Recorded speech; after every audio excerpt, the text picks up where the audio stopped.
ఆనంద్ సాగర్ గారు నమస్తే. నమస్కారం.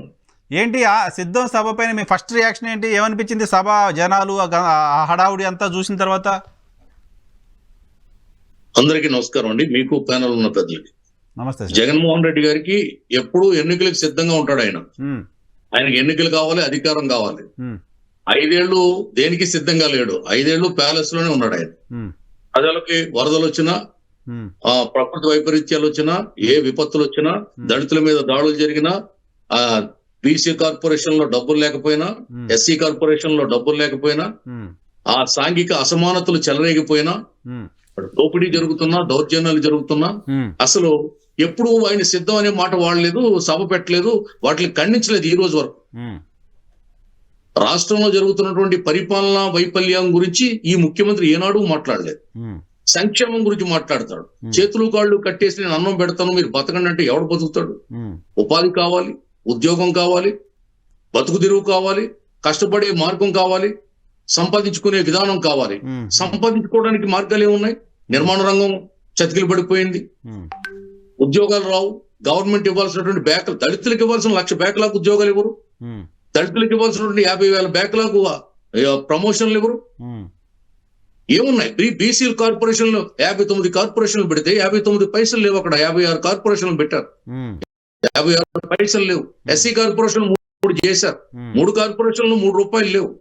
1,00,000 రూపాయలు లోన్ తెచ్చుకునే వాళ్ళం పోయి 2 లక్షలు తెచ్చుకునే వాళ్ళం పోయి ఒక ఆటో తెచ్చుకునే వాళ్ళం. సరే, భారతదేశంలో ప్రతిపక్ష పార్టీ అధికారంలో ఉన్న పార్టీకి సంబంధించిన ప్రభుత్వం వైఫల్యాలు చేస్తుంది అని చెప్పకపోవడం అనేది ఉండదు. అక్కడ మీరు అదే మాట్లాడుతున్నారు, ఓకే.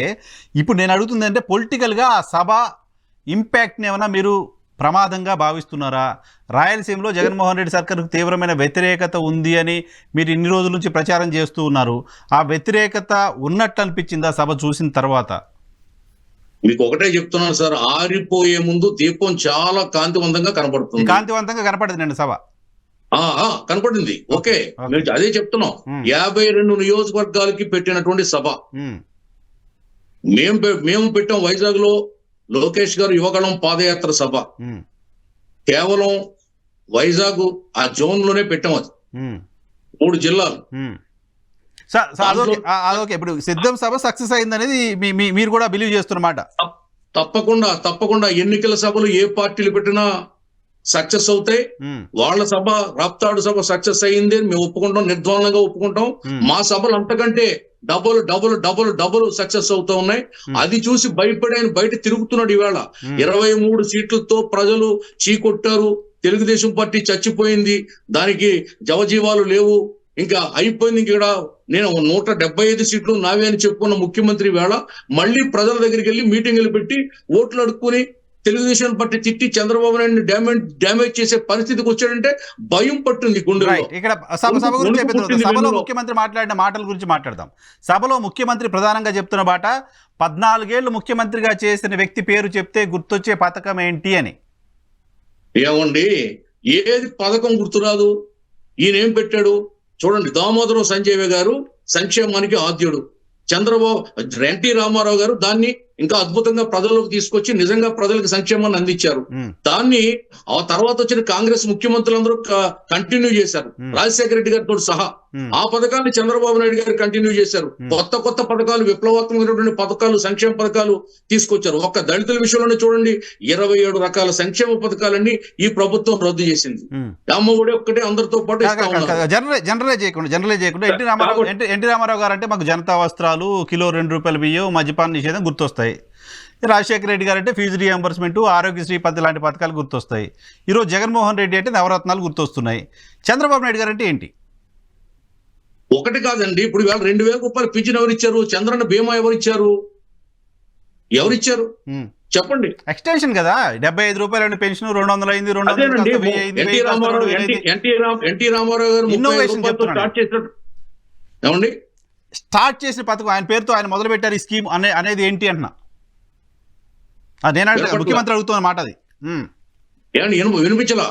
ముఖ్యమంత్రి గారు అడుగుతున్న మాట ఏంటంటే, ఆ ముఖ్యమంత్రి పేరు చెప్తే 14 ఏళ్ళు ఆయన పనిచేసిన సందర్భంలో ఆయన పేరు చెప్తే గుర్తొచ్చే పథకం ఏంటి అని.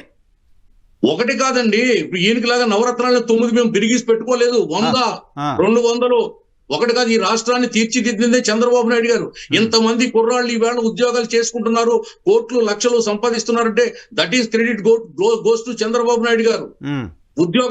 ఉద్యోగ కల్పనలో కల్పవృక్షం లాంటి వాడు చంద్రబాబు నాయుడు గారు.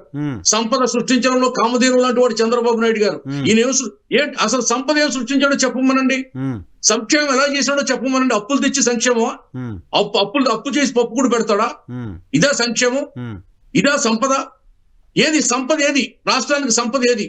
రాష్ట్ర ప్రభుత్వం 2014 నుంచి 19 వరకు చేసిన అప్పుల పర్సంటేజ్ రేట్, గ్రోత్ రేట్, అప్పుల గ్రోత్ రేట్ అనగానే అప్పులకు సంబంధించిన గ్రోత్ రేటు ఇప్పుడు జగన్మోహన్ రెడ్డి గారి సర్కారు టైంలో ఉన్న గ్రోత్ రేట్ కంటే చంద్రబాబు నాయుడు గారి టైంలో ఎక్కువ ఉందంట. అంటే అప్పుడు ఎక్కువ అప్పులు చేశారట.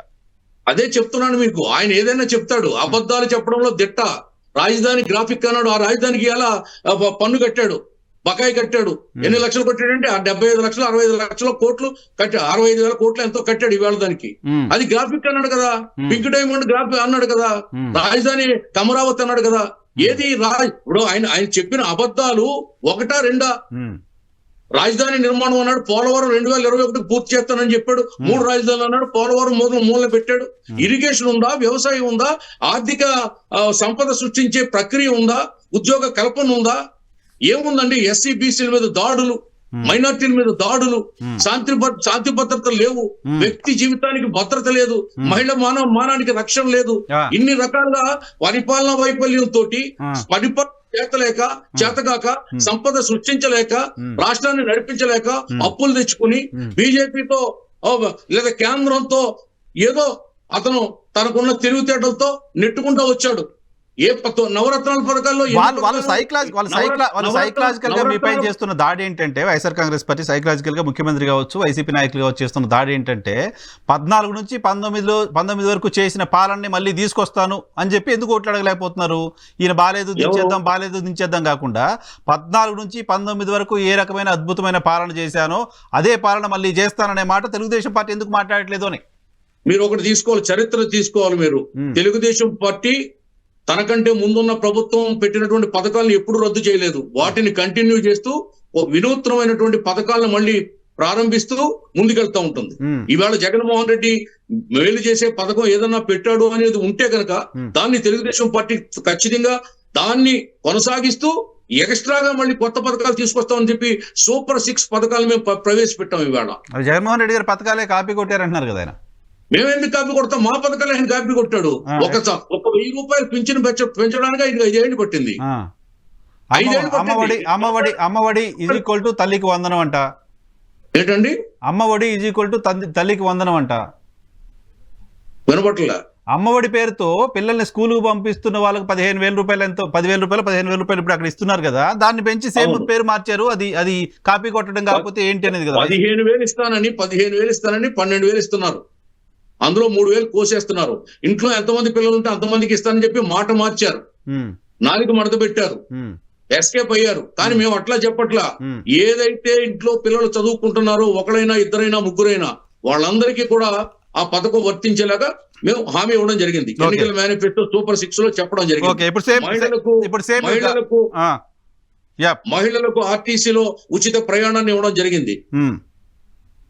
ఇవన్నీ ఉన్నాయి. ఇప్పుడు 200 యూనిట్ వరకు ఉచిత కరెంట్ అన్నాడు, ఎక్కడ అమలైందండి? అన్నాడు, ఎక్కడ అమలైంది? దళిత మహిళలకు 45,000కే పింఛన్ అన్నాడు, ఎక్కడిచ్చాడు? అన్ని వంచనలే కదా. సో వైఎస్ఆర్ కాంగ్రెస్ మిమ్మల్ని సూటుగా అడుగుతున్నా, నవరత్నాలు అనేవి ఎక్కడ ఇంప్లిమెంట్ అయ్యాయి? ఆయన ఏం చెప్పాడు? నా మేనిఫెస్టో అందరి చేతిలో ఉంటది, నా ఆఫ్ పేపర్ మేనిఫెస్టో నాది, చంద్రబాబు నాయుడు కేజీ మేనిఫెస్టో ఉంటది. ఈ ఆఫ్ పేపర్ మేనిఫెస్టో ప్రతి ఆఫీసర్ దగ్గర, ప్రతి ఆఫీసులోను, ప్రతి కొట్లోను, ప్రతి ఇంట్లోను, ప్రతి మనిషి చేతిలో ఉన్నాడు. ఎక్కడ ఉంది ఆ ఆఫ్ పేపర్ మేనిఫెస్టో? ఎందుకు ఇంటింటికి తీసిపోతున్నారు వాళ్ళు? ఏది ఎక్కడుంది? ఎక్కడుంది చెప్పండి. గడప మేనిఫెస్టో పట్టుకుని తిరిగారు లేదు, ఎక్కడ లేదు మేనిఫెస్టో. ఆ నవరత్నాలు ఎక్కడ లేవు. ఆ నవరత్నాలు ఎప్పుడో కొలాప్స్ అయిపోయినాయి. అవి చల్లని గులకరాళ్ళుగా పోయినాయి, కాగితం పడవల్లాగా పోయాయి, ఓడకేసిన పిడకల్లాగా ఉండిపోయినాయి. రైట్. ఒక నిమిషం వైఎస్ఆర్ కాంగ్రెస్ పార్టీ వర్షన్ తీసుకుంటాం. చాలా అలిగేషన్స్ చేశారు మీరు. సో వైఎస్ఆర్ కాంగ్రెస్ పార్టీ ఫెయిల్యూర్సే మీ ప్రచారాస్త్రాలు. అంతేనా? ఎప్పుడు కూడా మేమే కాదండి, ఏ వాళ్ళు చెప్తోంది వాళ్ళ పథకాలే వాళ్ళ కోట్లు తెస్తాయి, వాళ్ళే అవే స్టార్ క్యాంపెయినర్స్ అని. మీరు చెప్తుంది ఆ ఫెయిల్యూర్సే. ఫైనల్ గా ఒక మాట చెప్తున్నా, ఫైనల్ గా ఒక మాట మీకు, మద్యపాన నిషేధం చేసి మళ్ళీ వచ్చి మిమ్మల్ని ఓట్లు అడుగుతానని చెప్పాడు. దానికి కూడా కట్టుబడి లేదా ప్రభుత్వం, ఆ ముఖ్యమంత్రి, ఆ అధినాయకుడు. సో మద్యపాన నిషేధం చేయకుండా, మద్యపాన నిషేధం చేస్తానని చెప్పి చేయకుండా ప్రజల్ని మోసం చేశారు కాబట్టి, మద్యపాన నిషేధం అనేది చేసిన తర్వాత, సంపూర్ణంగా నిషేధించిన తర్వాత నేను వచ్చి ఓట్లు అడుగుతానని చెప్పాడు. ఓకే, ఇప్పుడు కాదు, ఆయన మద్యపాన నిషేధం చేస్తా అన్నారు, చేయలేదు, ఫెయిల్ అయ్యారు. మీరు వస్తే కూడా మీరు అమలు చేస్తామని చెప్తారా? ఏమండి, మద్యపాన నిషేధం చేస్తారని చెప్తారా మీరు? మేమా? అది పార్టీ మద్యపాన నిషేధం జరగాలని కోరుకుంటున్నారు. మద్యపాన నిషేధం జరగకపోవడం వల్ల రాష్ట్ర ప్రజలు ఇబ్బంది పడ్డారు. ప్రభుత్వం అన్నమాట నిలబెట్టుకోమని మేము డిమాండ్ చేస్తున్నాం. ప్రభుత్వం నిలబెట్టుకోలేదు కాబట్టి ప్రభుత్వం పనిష్ చేశారు అనుకోండి. నిలబెట్టుకోవాలి. వాళ్ళు సవాల్ విసిరారు, మేము చేస్తాం, చేసి ఓటు అడుగుతాం, లేకపోతే ఓటు అడగమని చెప్పారు. సో అర్హత కోల్పోయింది వైసీపీ పార్టీ. ఆంధ్రప్రదేశ్ ప్రజలు, మహిళలు, నా అక్కలు, చెల్లెలు తాగి వచ్చిన భర్తలతో నానా యాతన పడుతున్నారు, తన్నులు తింటున్నారు, సంసారాలు గుల్లైపోతున్నాయి, ఇల్లు గుల్లైపోతుంది, ఒళ్ళు గుల్లైపోతుంది, కన్నీరు కార్చాడు ముఖ్యమంత్రి. కాదా ఇప్పుడైతే ముఖ్యమంత్రి చెప్పిన అబద్ధాలు?